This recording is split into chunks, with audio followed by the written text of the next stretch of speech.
Be careful on how every believer builds upon the foundation of the church. Kanya nga dapat, hinihiling din natin sa Diyos, ano nga pa ituturo natin. Kanya nga pansinin nyo, kahit sa ito sa Bible study natin, expository preaching ang ginagawa natin. Bakit? Kasi pag expository preaching ang ginagawa natin, tumatayo tayo rito at nag-aaral ka talaga. Hello? Amen? Kasi kung Bible study na nakaupo ng ganyan, ilan siguro 3, 4 na nag-uusap. Amen? Kaya ang ginagawa po natin dito is parang preaching style, after that, question and answer. Parang Bible study na. Amen? Bakit? Para nang sa ganon, ma-develop natin yung kapatid, ma-develop din yung mga kapatid na magtanong. Amen. Ito. Amen? That's why, sabi po rito, we must be careful on every believer, on how every believer builds upon the foundation of the church. Kumbaga, no? Sa pundasyon pa lamang, kailangan pulido na. Amen? Dahil kung ang birds kuli pa, hindi magandang pundasyon, babagsak at babagsak. Kung hindi ka founded sa word ng salita ng Diyos, babagsak at babagsak. Konting earthquake lang, konting tsunami lang, no? Konting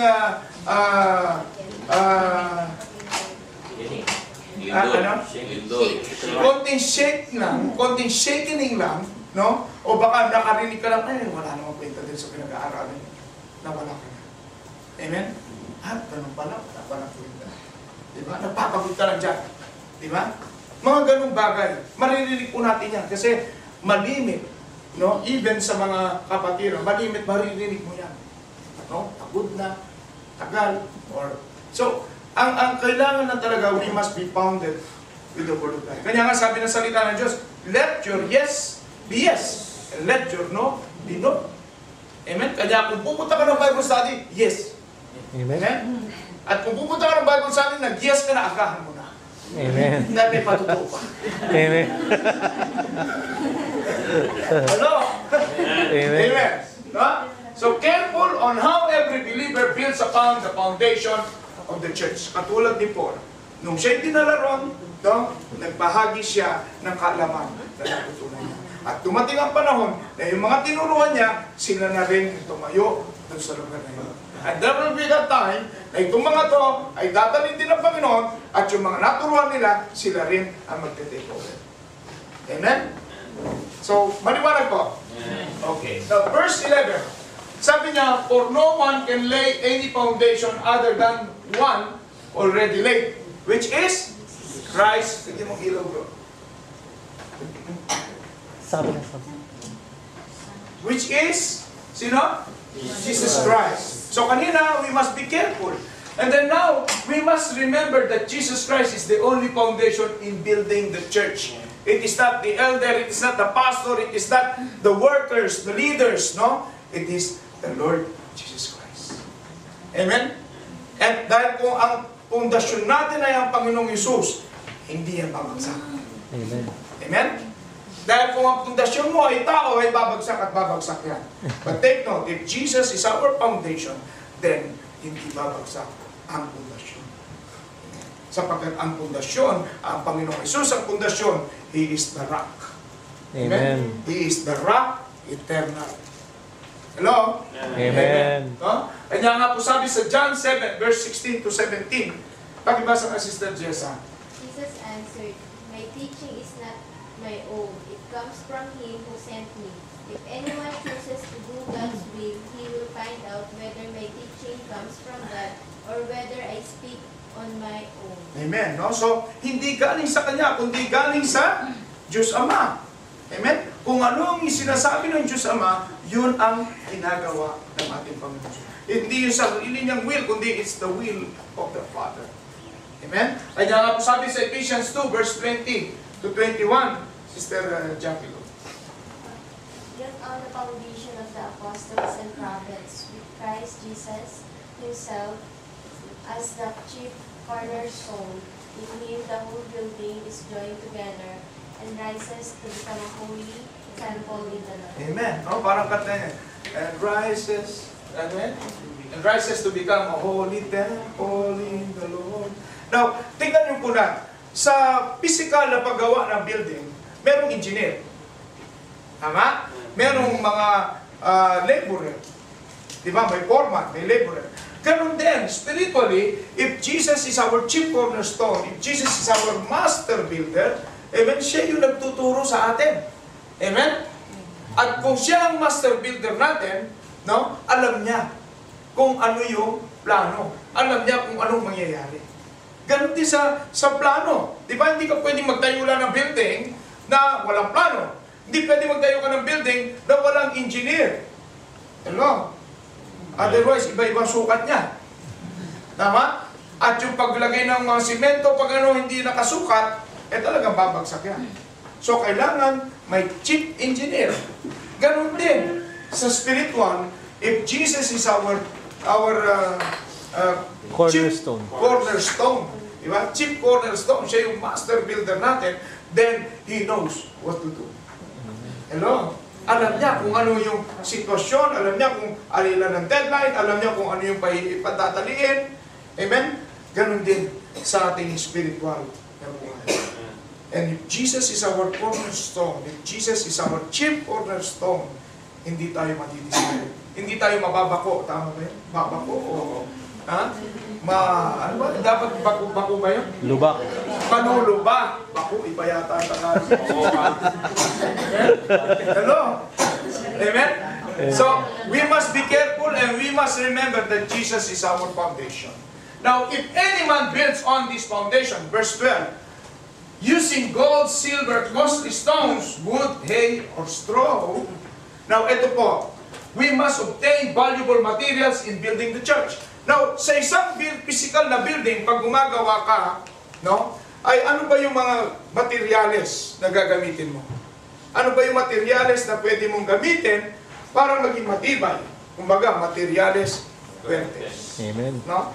Now, meron pong isang kwento ng isang lalaki na may girlfriend siya at ang tatay ng kanyang girlfriend ay mayaman. At dahil sa kayamanan nila, sabi nung tatay niya, dahil engineer yung lalaki, sabi niya, gumawa ka nga ng 3-story building at ipakita mo sa akin at tapos ipatupara natin. Ikaw ang magtayo niya. Dahil parehong binata't dalaga pa. Siguro, gusto niya siguro bigyan ng trabaho yung lalaki. So, ginawa ng lalaki, no, ay gumawa siya ng plano ng 3-story building at sa paggawa niya, no, magaganda.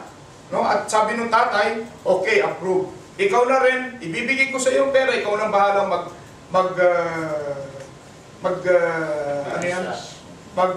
diskarte, no? Kung anong mga bibilhin. So itong lalaki, no, inisip niya dahil engineer, no, ay bumili siya ng mga materyales na hindi fuertes. No? Mga second class na mga materials. So, nung nagawa na po yun, at that time, ay ikakasal na sila ng kanyang girlfriend. At nung ikinasal na sila, nung sabi ng tatay niya, ito ang regalo ko sa inyo. No? Nalugmok yung lalaki.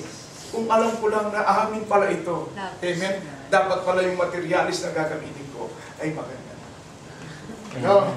Amen? So, dahil nga hindi materialis pertes ang ginamit niya, no? Ayaw na nga niyang tirhan din. Dahil din siya, no? Siya na bilang engineer, alam niya kung anong materialis ang ginamit. Baka konting yug-yug lang, no? Pulpus na sila. Amen? Hindi nga lang niya masabi dun sa biyanan niya, dahil nakakahiya. Umpisa pa lang, engineer siya kurang. Amen?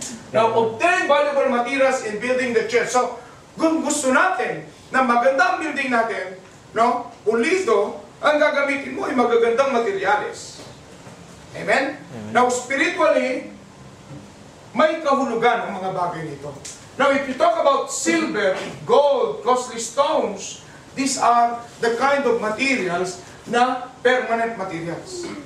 Permanent in the sense that are incorruptible and undefiled and do not fade away.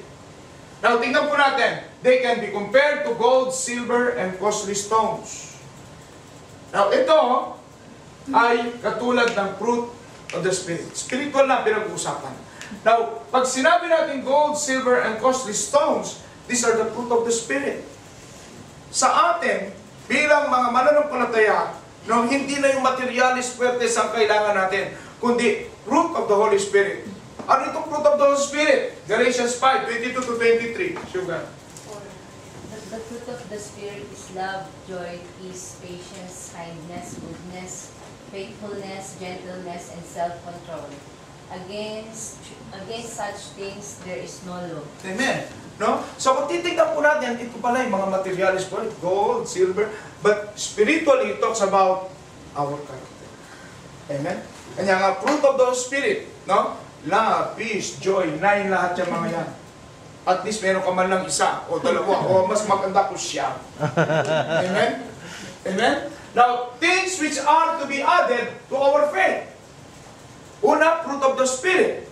Now, pangalawa, things which are to be added to our faith, and that is 2 Peter 1:5 to 8. Sister Mylene.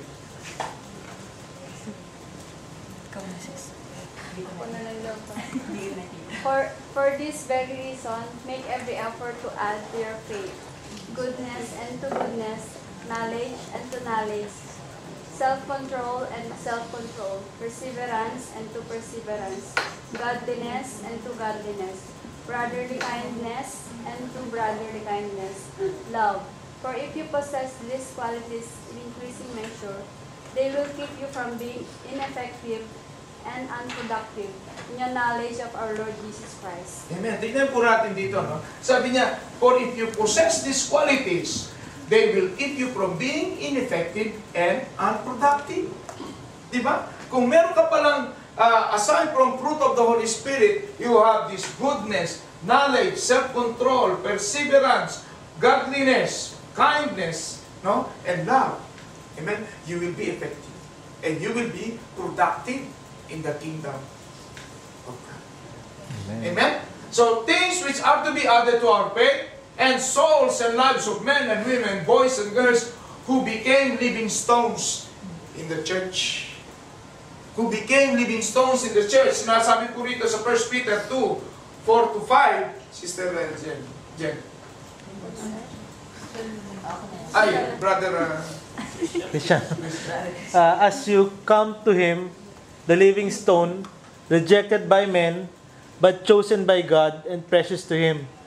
You also, like living stones, are being built into a spiritual house to be a holy priesthood, offering spiritual sacrifices acceptable to God through Jesus Christ. Amen. Tayo po ba ay living stones?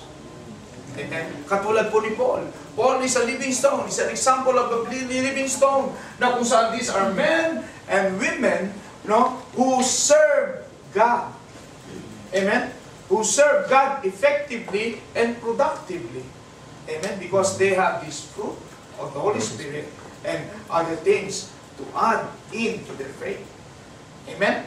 So these are permanent materials na kahit anong gawin mo, no, kahit sunugin mo, tandaan po natin, yung gold, tingnan niyo po ang gold.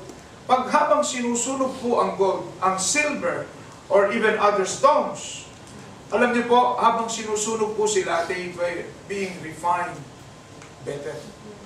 Para bang yung silver, ang silver po pag ginagawa yan ng isang alahero, habang sinusunog po yan, no, inuukit niya, hanggat hindi niya nakikita yung sarili niya dun sa silver, ay hindi pa po yan pure processed silver. What does it mean? Katulad ng Panginoon, habang hinuhubog tayo ng Panginoon, hanggat hindi niya nakikita yung mukha ni Kristo sa atin, patuloy na hinuhubog tayo ng ating Panginoon. Amen. Amen? Kanya nga, gold, silver, and other stones, no, are permanent materials. Now, ano naman itong perishable and combustible materials na madaling sunugin? These are materials, things of this earth that are corruptible, that rust, decay, and deteriorate compared to wood, hay, and straw. So yung kahoy, di ba, madaling masunog. Pag nasunog, wala na, evaporate, kalas. Finish. Di ba? Yung straw at yung hay. Now, spiritually, it means they are treasures, wealth, and cares of this world. Sabi po sa Matthew 6:19 to 21, Sister Vanessa. Ako. Kita ba? Ayun na. Matthew 6:19 to 21.